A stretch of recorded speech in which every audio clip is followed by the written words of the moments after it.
കഞ്ഞി കുടിച്ചിട്ടുണ്ടോ? കഞ്ഞിയോ? കുടിച്ചിട്ടുണ്ട്. കോവിഡ് സമയത്തൊക്കെ കഞ്ഞി മാത്രമല്ലേ ഉണ്ടായിരുന്നു. ഞാൻ ഇപ്പോഴും കഞ്ഞി കുടിക്കാറുണ്ട്.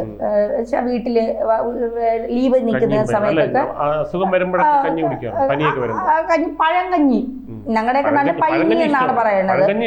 കഞ്ഞി വേറെ വേറെയാണ്. കാരണം പഴങ്കഞ്ഞി ഇപ്പൊ ട്രെൻഡാണ്. കഞ്ഞി ഇപ്പോഴും പഴയ പിന്നെ എന്താ പറയുക, ഈ ഫ്യൂഡലിസത്തിന്റെ ഒരു മറ്റൊരു പദമാണ് കഞ്ഞി. അതെനിക്ക് മനസ്സിലായത് ഇന്നലെയാണ്. ഫ്യൂഡലിസം ഒന്നുമല്ല, സവർണ ഫ്യൂഡൽ തെമ്മാടി, സവർണ ഫ്യൂഡൽ മാടമ്പി, സവർണ. ഓക്കെ ഓക്കെ, കുറെ വാക്കുണ്ട്. ഈ വിജയ് ഈ പണ്ടേ ഇപ്പൊ ഞാനൊരു ഈ പറച്ചിലുകാരി ചൊറിച്ചിലുകാരികളൊക്കെ ഉണ്ടല്ലോ, കുറെ ചൊറിച്ചിലുകാരികളുണ്ടല്ലോ. അപ്പൊ പിന്നെ ഈ പരുത്തിക്കുരുമാരുണ്ടല്ലോ, കുറെ പരുത്തിക്കുരുവൊക്കെ ഇട്ട് ഇങ്ങനെ പൊട്ടിച്ച് നടക്കുന്ന കുറെ ഉള്ള അവളുമാരൊക്കെ കേൾക്കാൻ വേണ്ടി തന്നെയാണ് പറയുന്നത്. ഞാനൊരു സവർണ കുടുംബത്തിൽ ജനിച്ച ഒരാളാണ്. അതിൽ അഭിമാനമൊന്നും കൊള്ളുന്നില്ല. ഞാനൊരു സവർണ കുടുംബത്തിൽ ജനിച്ച അവർണനാണ്. എന്റെ വീട്ടിലെ പിന്നെ അത്യാവശ്യം ഒരുപാട് ഭൂസ്വത്തൊക്കെ ഉള്ള ഒരു വീട്ടിലായിരുന്നു ഞാൻ ജനിച്ചത്. എൻ്റെ അമ്മയ്ക്ക് അവിടെ ഈ തേങ്ങയൊക്കെ വെട്ടാനും അതിനും ഇതിനൊക്കെ ആളുകൾ വരും. ഈ സവർണന്റെ കാര്യം പറഞ്ഞുകൊണ്ടാണ് അതൊന്ന് പറഞ്ഞോട്ടെ. കഴിഞ്ഞ ഒരു ദിവസം നമ്മളെ ചെയ്ത വാർത്തയിൽ തന്നെ ഒരാൾ വന്ന് കമന്റ് ഇട്ടിരിക്കുന്നത് കണ്ടു. എന്താണ്, ഈ കരിമന് വാർത്ത വായിക്കാൻ പോലും അറിയില്ലല്ലോ എന്ന്. ശരി, വാർത്ത വായിക്കാൻ അറിയില്ല എന്നുള്ള അല്ല, അവർ ഈ പറയുന്ന ആൾക്കാരൊക്കെ ഈ പറയുന്ന ഇടതുപക്ഷവും അവരൊക്കെ നമ്മള് മറ്റേ GSTയുടെ വാർത്തയ്ക്കകത്താ. അപ്പൊ മോദിയെ പ്രകീർത്തിച്ചുകൊണ്ട് സംസാരിക്കുന്നത്. അപ്പൊ ഇവരെന്തായാലും കോൺഗ്രസ് കമ്മ്യൂണിസ്റ്റ് ആയിരിക്കും. എന്നിട്ടാ വന്നിരുന്ന് പറയുന്നത് ഈ നിറം വെച്ച് അധിക്ഷേപിക്കുന്നത്. അപ്പൊ നമ്മളവിടുത്തെ ഈ തേങ്ങ വെട്ടാനും വീട് പറമ്പ് കളയ്ക്കാനും അടുക്കള ജോലിക്കും ഒക്കെ സ്ത്രീകൾ വരാറുണ്ടായിരുന്നു. അമ്മ എൻ്റെ ഒരു 5-ലോ 6-ലോ ഒക്കെ പഠിക്കുന്ന സമയത്താണ് എൻ്റെ ഓർമ്മ. ഞങ്ങളാരും ഇവർക്ക് ചോറും കഞ്ഞിയും എല്ലാം ഞങ്ങളുടെ വീടിനകത്തിരുത്ത് തന്നെയാണ് ആഹാരം കൊടുക്കുന്നതെല്ലാം. ഇനി അങ്ങനെ ഇല്ലാത്തവർ കാണും, അത് അവരുടെ ആചാരത്തിൻ്റെ അല്ലെങ്കിൽ ഈ കുമ്പിളിൽ കഞ്ഞി ഊറ്റി കൊടുക്കുന്ന കാലഘട്ടമൊക്കെ ഉണ്ടായിരുന്നു എന്ന് കേട്ടിട്ടുണ്ട്. ഞങ്ങളാരും അത് കണ്ടിട്ടും കേട്ടിട്ടുമില്ല. ഈ പിന്നെ എന്താ പറയുക, ഈ പിന്നെ ഈ മൈക്ക് കാണുമ്പോഴും അല്ലെങ്കിൽ ഈ ക്യാമറ കാണുമ്പോഴും വല്ലാത്തൊരു ഈ അവർണ സ്നേഹം കൂടി വരും. അവർണനെന്നോ സവർണനെന്നോ ഒന്നും ഇല്ല ഇവിടെ എല്ലാവരും ജനങ്ങളാണ്. അങ്ങനെ ചിന്തിക്കാത്തിടത്ത് അത് ചിന്തിക്കുന്നത് കുത്തിക്കയറ്റുന്ന ചില എണ്ണമുണ്ട്. ഈ സ്മൃതി പരുത്തിക്കാടിന് ഇത് വല്ലാത്തൊരു അസുഖമുണ്ട്. അതായത് സുരേഷ് ഗോപി എന്ത് പറഞ്ഞാലും അത് സവർണന്റെ മനോഭാവത്തോടെയാണ്. സുരേഷ് ഗോപി പറഞ്ഞത് ഫ്യൂഡൽ. ഞാൻ ഇന്നലെ ആദ്യമായിട്ടാണ് കേൾക്കുന്നത് കഞ്ഞി ഒരു ഫ്യൂഡൽ വ്യവസ്ഥിതിയിലുള്ള കാര്യമാണെന്ന്. കഞ്ഞി കുടിക്കുന്ന ഇപ്പം മോഹൻലാലൊക്കെ ഞാൻ പലപ്പോഴും പറഞ്ഞത് മോഹൻലാലിന് കഞ്ഞി കുടിക്കാനാണ് ഇഷ്ടമെന്ന്. മോഹൻലാൽ ഒരു സവർണനല്ലേ? മോഹൻലാൽ വിശ്വനാഥൻ നായർ എന്നാണ് അദ്ദേഹത്തിന്. അദ്ദേഹം ഒരു സവർണനല്ലേ? അപ്പൊ അദ്ദേഹം ഫ്യൂഡൽ കഞ്ഞിയാണോ ഇത്രയും നാൾ കുടിച്ചോണ്ടിരുന്നേ? നരേന്ദ്രമോദി കഞ്ഞി കുടിക്കുമെന്ന് ഞാൻ പറഞ്ഞു കേട്ടിട്ടുണ്ട്. നരേന്ദ്രമോദി മറ്റേതല്ല, നമ്മുടെ അഹമ്മദ് മാഷ് കഞ്ഞിയാണ് കുടിക്കുന്നത് ഉച്ചയ്ക്ക്. അപ്പൊ അഹമ്മദ് മാഷ് സവർണനാണ്. സവർണ ഫ്യൂഡൽ മാടമ്പിയാണ്. അഹമ്മദ് മാഷ് ഫ്യൂഡൽ കഞ്ഞിയാണ്. ഇതൊന്നുമല്ല. ഇതിപ്പോ ഈ കഞ്ഞി കുടിക്കുന്ന പിണറായി എന്താണ് അന്ന് ഈ പിണറായി വിജയനാണല്ലോ. ഈ പിണറായി വിജയൻ ഈ കാരണഭൂതൻ എന്നൊക്കെ പറഞ്ഞത് തിരുവാതിര നടത്തിയപ്പോഴും ഒന്നും സ്മൃതി പരുത്തിക്കാടിനെ എങ്ങും കണ്ടില്ല. സ്മൃതി പരുത്തിക്കാടിനെന്ന് വന്നിട്ട് ഈ പറയുന്നത് ഇതൊന്നും നമ്മളന്ന് കണ്ടില്ല. അത് മാത്രമല്ല, ഇവർക്ക് ഇവരുടെ പ്രശ്നം, അതായത് സ്മൃതി പരുത്തിക്കാടിനെ പോലുള്ളവർക്കുള്ള പ്രശ്നം എന്തെന്ന്, സുരേഷ് ഗോപിയുടെ പ്രശ്നം എന്തെന്ന് പറഞ്ഞു കഴിഞ്ഞാൽ, സുരേഷ് ഗോപി BJP-യിൽ, സുരേഷ് ഗോപി കോൺഗ്രസ്സുകാരനായിരുന്നെങ്കിൽ ഈ പറയുന്നതൊക്കെ അവരങ്ങ് വിഴുങ്ങിയത്. ഇതിന് നേരെ തിരിയും. അതായത് ഞാൻ പണ്ട് ജേർണലിസം പഠിക്കുന്ന സമയത്ത്, ഡിഗ്രി കോഴ്സിന് പഠിക്കുന്ന സമയത്ത് നമ്മൾ ഡിബേറ്റ് നടത്തുകയാണ്. അപ്പോൾ വിഷയം ഇതാണ്, സ്ത്രീ എന്ന് പറയുന്നത് വീക്കർ സെക്സ് ആണോ, അത് അബലകളാണോ സ്ത്രീ, ഇതാണ് വിഷയം. അപ്പോൾ അബലയാണ് എന്നുള്ള രീതിയിലുള്ള ഒരു പക്ഷത്തേക്ക് കുറച്ച് പേര്, അബലല്ല എന്നുള്ള പക്ഷത്തേക്ക്, അപ്പോൾ അബലല്ല എന്നുള്ള പക്ഷത്തേക്ക് ഞാൻ വന്നു. അപ്പോൾ അബലകളാണെന്നുള്ള പക്ഷത്ത് കുറവാണ് ആളുകൾ. കുറേ നേരം വാദപ്രതിവാദങ്ങൾക്ക് ശേഷം നമ്മുടെ മോഡറേറ്റർ ടീച്ചറാണ്, അവർ പറഞ്ഞു ഇവിടെ ആളുകൾ കുറവാണ്, നിങ്ങൾ കുറച്ച് പേര് ഇങ്ങോട്ട് വരുമെന്ന് പറഞ്ഞു. അപ്പം ഞാൻ അപ്പുറത്തോട്ട് പോയി. അതിനുശേഷം ഞാൻ ഇതുവരെ പറഞ്ഞതിൻ്റെ മറുവാദങ്ങൾ പറഞ്ഞു. അപ്പോൾ അവർ ചോദിച്ചു, നീ അല്ലേ അപ്പുറത്തിരുന്ന് ഇപ്പം ഇങ്ങനെ പറഞ്ഞു, നീ ഇപ്പം മാറ്റി. ഞാൻ പറഞ്ഞു ഞാനൊരു ജേർണലിസ്റ്റാണ് എന്ന് പറഞ്ഞു. ഇത്രയേ ഉള്ളൂ. അതായത് അവരെ സംബന്ധിച്ച് സുരേഷ് ഗോപി ഇവരുടെ സ്മൃതി പരുത്തിക്കാടിന്റെ പാർട്ടി ഏതാണ്? കോൺഗ്രസ് പാർട്ടി. അവിടെ ആയിരുന്നെങ്കിൽ ഇവർക്ക് പ്രശ്നമൊന്നുമില്ല. ഈ കഞ്ഞി ഇതിനകത്ത് ഇവര് കണ്ടുപിടിച്ചൊരു ഇക്വേഷൻ ഉണ്ട്. അതായത് ഇപ്പൊ സുരേഷ് ഗോപി പണ്ട് പറഞ്ഞിട്ടുണ്ട്, എന്താണ്, ശബരിമലയിലല്ല, എനിക്ക് അടുത്ത ജന്മം ബ്രാഹ്മണനായിട്ട് ജനിക്കണം എന്ന് പറഞ്ഞ ആള് പ്രജകൾ എന്ന് പറഞ്ഞു. അപ്പോൾ ബ്രാഹ്മണന്റെ പ്രജകൾ, ബ്രാഹ്മണിക്കൽ ഹെജിമണി ഇങ്ങനെ കണക്ട് ചെയ്താണ് കൊണ്ടുവന്നിട്ട് ഇത് ചെയ്യുന്നത്. അപ്പൊ ഇപ്പൊ സ്വാഭാവികമായിട്ട് ഹെജിമണി എന്ന് പറയുമ്പോ വേറൊരാൾ അതിന്റെ അകത്ത് വരണമല്ലോ. അതാരാ? മൊട്ടാരോ ബ്രാഹ്മണിക്കൽ ഹെജിമണി അദ്ദേഹത്തിന്റെ കൂടെ ഇരിക്കുന്നത്. അതായത് ഈ മുല്ലപ്പൂമ്പൊടി ഏറ്റ് കിടക്കുന്ന മൊട്ടപ്പൂമ്പൊടി ഏറ്റ് കിടക്കുന്ന സ്മൃതി പരുത്തിക്കാടിന് അത് കിട്ടുന്നുണ്ട്. അദ്ദേഹത്തിന്റെ മറ്റേ ഒരുപാട് കണ്ടുപിടുത്തങ്ങളുണ്ട്. അദ്ദേഹത്തിന് ഈ കണ്ടുപിടുത്തങ്ങളിലാണെന്ന് തോന്നുന്നു ഡോക്ടറേറ്റ് കിട്ടിയത്. അതായത് അദ്ദേഹത്തിന്റെ ഒരു കണ്ടുപിടുത്തമായിരുന്നു നമ്മൾ ഈ പറയുന്ന പ്യൂർ വെജിറ്റേറിയൻ നമ്മൾ പ്യൂർ വെജിറ്റേറിയൻ ഹോട്ടലിൽ നിന്ന് കഴിക്കുമ്പോൾ എന്ന് പറഞ്ഞ് അദ്ദേഹം പറഞ്ഞിട്ടുണ്ട്. അതായത് കഴിക്കുമ്പോൾ നമ്മൾ ഭരണഘടനയെ പിന്നോട്ടടിക്കുകയാണെന്ന്. ഭരണഘടനയെ പിന്നോട്ടടിക്കുകയാണ് എന്ന് പറഞ്ഞാൽ പ്യൂർ വെജിറ്റേറിയൻ എന്ന് പറഞ്ഞാൽ ബ്രാഹ്മണിക്കൽ ഹെജിമണിയാണ്. മനസ്സിലായോ? പക്ഷെ ഇദ്ദേഹത്തിന്റെ വീട്ടിൽ ഇദ്ദേഹത്തിന്റെ ഭാര്യ, ഇദ്ദേഹത്തിന്റെ കുട്ടികൾ എല്ലാവരും വെജിറ്റേറിയൻ ആണ്. കുട്ടികൾ ചിക്കൻ വേണമെന്ന് എന്തായാലും വാങ്ങിച്ചു കൊടുക്കുക, അത് ഞാൻ ആലോചിക്കട്ടെ എന്ന് പറയുന്നു. അപ്പൊ ഇദ്ദേഹം നാട്ടുകാരന്റെ മക്കളെല്ലാം നോൺ വെജ് കഴിച്ച് അസുഖം എന്താണ് വന്ന് ചാവണം. ഞാനതല്ല ആലോചിക്കുന്നത്. നമ്മുടെ ഈ ഒരു ജനറേഷൻ ഉണ്ടല്ലോ, ഇവർക്ക് ഈ ബ്രാഹ്മണിക്കൽ ഹെജിമണി ഇതൊന്നും ഇവർക്ക് വശമുള്ള വാക്കുകളല്ല. ഇവരുടെ കൂട്ടത്തില് ക്രിസ്ത്യാനി ഉണ്ടാവും, ഹിന്ദു ഉണ്ടാവും, അവർക്ക് അരിമണി കിട്ടിയാൽ അതൊന്നും വേണ്ട, അവർക്ക് അരിമണി. അപ്പൊ ഇവര് ചിന്തിക്കുമ്പോ എന്റെ കൂടെ ബ്രാഹ്മണനുണ്ട്, ഹിന്ദു ഉണ്ട്, ക്രിസ്ത്യാനി ഉണ്ട്, മുസ്ലിം ഉണ്ട്, ഇനി അതിലും പിന്നെ എന്താ പറയുക OBC SC SC എല്ലാ വിഭാഗത്തിലുള്ള ഫ്രണ്ട്സും എനിക്കുണ്ട്. ഇവന്റെ ഞാൻ കൈയിട്ട് വരുന്നു, അവന്റെ എന്റെ കൈയിട്ട് വാരി കഴിക്കുന്നു. ഇതൊക്കെ നമ്മൾ ഒരുമിച്ചിരുന്ന് കഴിക്കുമ്പോൾ ഇവിടെ എവിടെയാണ് സവർണനും അവർണനും?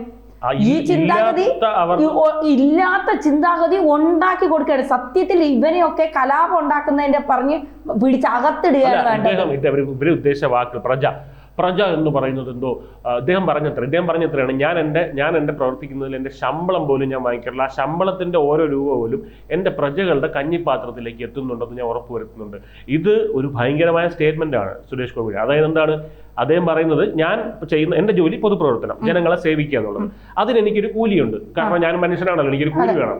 ആ കൂലി പോലും ഞാൻ എടുക്കാതെ ആ കൂലിയുടെ ഓരോ രൂപ പോലും ഞാൻ ജനങ്ങളുടെ കഞ്ഞിപ്പാത്രത്തിൽ, പ്രജകളുടെ കഞ്ഞിപ്പാത്രത്തിൽ എത്തിക്കുന്നു എന്ന് പറയുമ്പോൾ അതാണ് അവിടെ ഹൈലൈറ്റ് ചെയ്യേണ്ടത്. അതിന് പകരം പ്രജാ കഞ്ഞിപ്പാത്രം എന്ന് എടുക്കുമ്പോ തന്നെ രാവിലെ ആകുമ്പോ സുരേഷ് ഗോപി പറഞ്ഞു കിട്ടി ഇന്നത്തേക്ക് കിട്ടി. സുരേഷ് ഗോപി കഞ്ഞി എന്ന് പറഞ്ഞു. അല്ല, പണ്ടുള്ള ആൾക്കാർ പെൺബുദ്ധി പിൻബുദ്ധി എന്ന് പറയുന്നത് അത് വളരെ സ്ത്രീവിരുദ്ധമായിട്ടുള്ള കാര്യമാണ്. പക്ഷെ ഇവരെ പോലുള്ള ആളുകൾ അത് തെളിയിക്കുകയാണ്.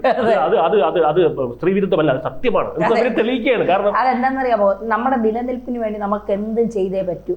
മനസ്സിലായില്ലേ? നമുക്കൊരു നിലനിൽപ്പ് ആമാശയം എന്തോ പറയരുത്, ആമാശയത്തിന്റെ ഈ ആഹാരമാണല്ലോ മുഖ്യം, ശമ്പളം വേണോ പറയുന്ന പോലെ. പക്ഷേ അതിനകത്തൊരു കാര്യമുണ്ട്. ഇത് നിലനിൽപ്പിന്റെ മാത്രം പ്രശ്നമല്ല. ഇവർക്ക് ഒരു സ്മൃതി പരുത്തിക്കാടിന്റെ എടുത്ത് നോക്കിക്കഴിഞ്ഞാൽ ഈ റിപ്പോർട്ടർ ചാനലിൽ നമ്മൾ ആ 4-5 എത്ര പേരാണോ എനിക്കറിയില്ല എഡിറ്റേഴ്സ്, അവരെ നമ്മൾ നോക്കിക്കഴിഞ്ഞാൽ അതിൽ ഏറ്റവും പൊട്ടൻഷ്യലി കുറവുള്ള ഒരു മാധ്യമ പ്രവർത്തകയാണ് ഈ പറയുന്ന സ്മൃതി പരുത്തിക്കാട്. സ്വാഭാവികമായിട്ട് അവർക്കെതിരെ വളരെ മീഡിയോക്കർ ആയിട്ടുള്ള, വളരെ ശരാശരിയിൽ താഴെ ആയിട്ടുള്ള മാധ്യമ അവർക്ക് ഈ ബുദ്ധിയാവണം, ബുദ്ധിജീവണം. കാരണം ഈ ഇടതുപക്ഷത്തിന്റെ കുറെ ഇടയ്ക്ക് കണ്ടിട്ടില്ലേ രാഹുൽ മാങ്കൂട്ട വിഷയം വന്നപ്പോ, രാഹുൽ മാങ്കൂട്ടത്തിന്റെ കേസിൽ അന്വേഷണം ലീവ് എടുത്തിട്ട് വന്നപ്പോ രാഹുൽ മാങ്കൂട്ടത്തിന്റെ കേസിൽ അന്വേഷണം നരേന്ദ്രമോദി എന്തിനാണ് അങ്ങനെ കാണിച്ചത്? നരേന്ദ്രമോദി RSS ചെയ്തത് വളരെ തെറ്റാണ്. അടുത്ത് P. ചിദംബരം അന്നത്തെ കാലത്ത് കുംഭസാരം നടത്തിയത് കോൺഗ്രസിന് വലിയ തിരിച്ചടിയാവുന്നു. നരേന്ദ്രമോദി സറണ്ടറായി എന്ന് പറഞ്ഞുകൊണ്ട് രാഹുൽ ഗാന്ധി ഉച്ചത്തിൽ വിളിച്ചു പറയുകയാണ്. അതായത് ഒച്ചത്തിൽ സംസാരിക്കുന്നവനും വേഗത്തിൽ സംസാരിക്കുന്നവനും ജയിക്കും എന്ന് പറയും. അതാണ് ഇവിടെ സ്മൃതി പരുത്തിക്കാടിന്റെ കാര്യത്തിൽ. ബാക്കിയുള്ളതൊക്കെ പതുക്കെ പറയും, മറ്റേത് ഒച്ചത്തിൽ പറഞ്ഞു കഴിഞ്ഞാൽ കാര്യമായി എന്നുള്ള രീതിയിലാണ്. അപ്പൊ എന്തായാലും അല്ല, നിങ്ങൾ നിഷ്പക്ഷമാവണമെന്നൊന്നും ഞങ്ങൾ പറയില്ല. നിങ്ങൾ മാധ്യമ പ്രവർത്തകയാണ്, നിങ്ങൾ നിഷ്പക്ഷമാവണമെന്ന് അറ്റ്ലീസ്റ്റ് തലയ്ക്കകത്ത് കുറച്ച് മൂള നിങ്ങളുടെ രാഷ്ട്രീയവും പറഞ്ഞോളൂ. അതെ, അതൊന്നും നമ്മുടെ വിഷയങ്ങളെ അല്ല. പക്ഷേ കേരളത്തിലെ യുവാക്കളെ, ഈ വളർന്നു വരുന്ന കുറെ ജനങ്ങളുണ്ട്, അവരെ നിങ്ങൾ തെറ്റിദ്ധരിപ്പിച്ചാലൊന്നും തെറ്റിദ്ധരിക്കില്ല അവര്. കാരണം അതൊക്കെ മാറി, ആ കാലഘട്ടമൊക്കെ മാറി. ഇനി നിങ്ങൾ തലകുത്തി നിന്നാലും കോൺഗ്രസ് വരണമെന്നുള്ളത് കേരളത്തിലെ LDF വന്നാലും കോൺഗ്രസ് വരണമെന്നൊരു വിഷയം ജനങ്ങൾ ആഗ്രഹിക്കുന്നു തോന്നുന്നില്ല. ഇതിൽ നമുക്ക് ടച്ച് ചെയ്യേണ്ട ചില വിഷയങ്ങളൂടെ ഉണ്ട്, അതും കൂടെ പെട്ടെന്ന് പറയാം. അതായത് ഇതിനകത്ത് ഈ ബ്രാഹ്മണൻ എന്ന് പറഞ്ഞത് എപ്പോഴും എടുത്ത് പറയാനുണ്ട്. ബ്രാഹ്മണൻ സവർ അദ്ദേഹം പറഞ്ഞതാണ് ശബരിമലയിൽ എനിക്ക് അയ്യപ്പനെ പുറത്ത് നിന്ന് കണ്ടാൽ പോരാ, എനിക്ക് അകത്ത് കയറണം, എനിക്ക് അയ്യപ്പനെ ഒന്ന് തൊട്ട് തടവണം എന്ന് പറഞ്ഞിട്ടുണ്ട്. അതിനുവേണ്ടി പറഞ്ഞു അദ്ദേഹം എനിക്ക് അടുത്ത് വരുമ്പോൾ ബ്രാഹ്മണനായിട്ട് സ്ത്രീ അയ്യപ്പനെ തൊടാൻ പോണെന്ന് നാളെ കൊലപാതകം അതിനുവേണ്ടി ഒരു സ്ത്രീ പറയുകയാണ് എനിക്ക് 48 മല ചവിടണം, അതിനുവേണ്ടി എനിക്ക് പുരുഷനായ അടുത്ത് ജന്മം ജനിക്കണം എന്നൊരു സ്ത്രീ പറഞ്ഞു കഴിഞ്ഞാൽ അത് സ്ത്രീവിരുദ്ധ പരാമർശമാവും, ഇവരുടെ കണ്ണിലാവും. അതുപോലെയാണ് സുരേഷ് ഗോപി പറഞ്ഞത്. അപ്പോൾ അങ്ങനെ പറഞ്ഞതാണ്. അപ്പൊ അതിനെ എടുത്തിട്ടാണ് ഇവർ വളച്ചൊടിച്ച് ഇങ്ങനെ ഒരു രീതിയിൽ അതിനെ ട്വിസ്റ്റ് ചെയ്യുന്നത്. അപ്പം നമ്മൾ ഇതാണ് ഒന്നാമത്തെ കാര്യം. ഇനി രണ്ടാമത്തെ കാര്യം ഇവര് എടുത്തു പറയുന്ന ഒരു കാര്യമാണ് ഈ മറ്റേ സുരേഷ് ഗോപി അടുത്ത് എന്താണ് ഒരാള് ഇതും കൊണ്ട് നിവേദനം കൊണ്ടുവന്നപ്പോൾ നിഷേധിച്ചു. അപ്പൊ അത് കഴിഞ്ഞ് അവരെ സഹായിക്കാൻ SDPI ഇറങ്ങുന്നു, CPM ഇറങ്ങുന്നു, സുരേഷ് ഗോപി നിസ്സഹകരണ പദ്ധതി അങ്ങനെ ഇറക്കി.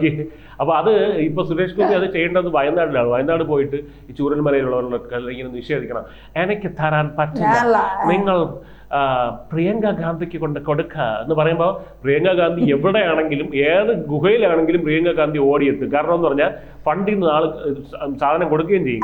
കാരണം ഇത് നല്ലൊരു പദ്ധതിയാണ് ശരിക്കും പറഞ്ഞാൽ. കാരണം ഇങ്ങനെ ഒരു BJPക്ക് CPM കൂടെ കൈകോർത്ത് ജനങ്ങളുടെ നന്മയ്ക്ക് വേണ്ടി ഇങ്ങനെ സുരേഷ് ഗോപി നിഷേധിക്കുക, ഇവര് കൊടുക്കുക, സുരേഷ് ഗോപി നിഷേധിക്കുക, ഇവര് കൊടുക്കുക. ഒരു കാര്യം കൂടെ പറഞ്ഞ് അവസാനിപ്പിക്കാം.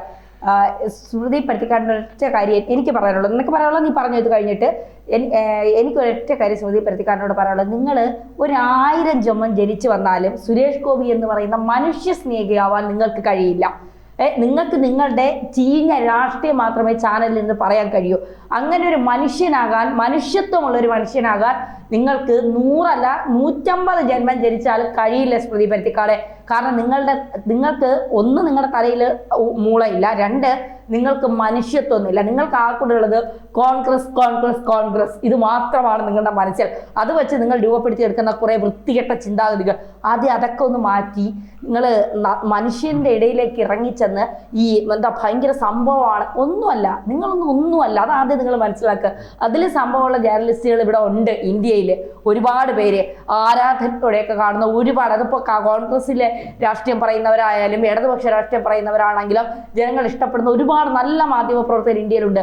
നിങ്ങളെ എന്താ പറയുക, നിങ്ങളെ പറയുന്നതൊന്നും മാധ്യമ പ്രവർത്തനമായിട്ട് പഠിക്കാൻ വരുന്ന പിള്ളേർ പോലും കാണുന്നില്ല എന്നുള്ളത് ആദ്യം നിങ്ങൾ മനസ്സിലാക്കുക.